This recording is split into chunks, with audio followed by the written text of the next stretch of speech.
Welcome back to the 30-Day Skincare Challenge, and today we're going to be talking a little bit more into detail about AHAs and BHAs, and of course, azelaic acid, which is its own little exfoliant.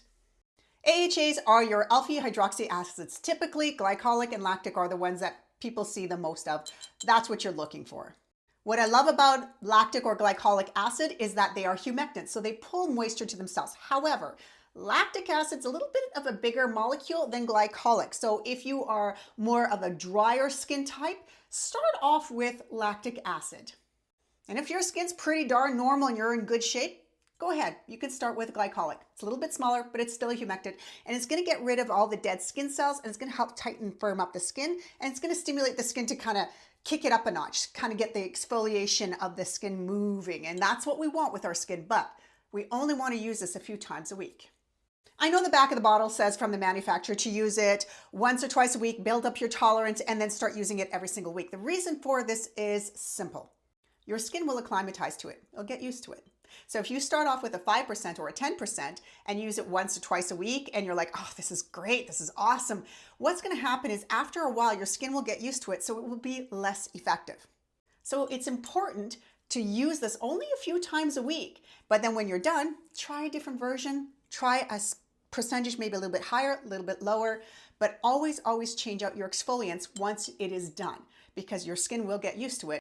Now, BHA, which everybody's heard about, salicylic acid, is sensational. However, so many people use this the wrong way. Salicylic acid will also break down the bonds of the dead skin cells, but it's oil soluble, meaning it goes into the pores and clears them out. This is so important if you have acne prone skin or really oily skin. But what I'm seeing is people with dry skin try to use this and they're like, oh my God, it makes my skin drier. Exactly. It's oil soluble. It's going to make your skin drier if you overuse it. Can you use salicylic acid if you have dry skin?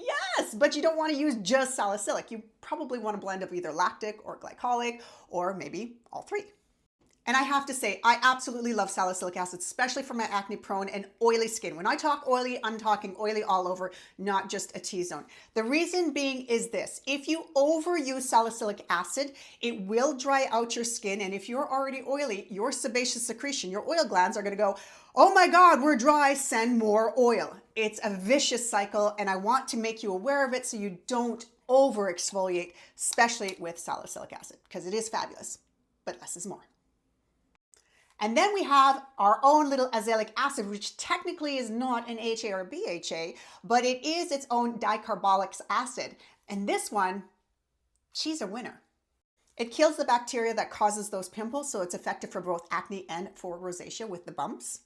It helps to slow down the protein production, which is also important. And it's also an anti-inflammatory, so it works really, really well. I do like the Paula's Choice specifically because it has just a hint of salicylic acid blended within it. It's only 1%.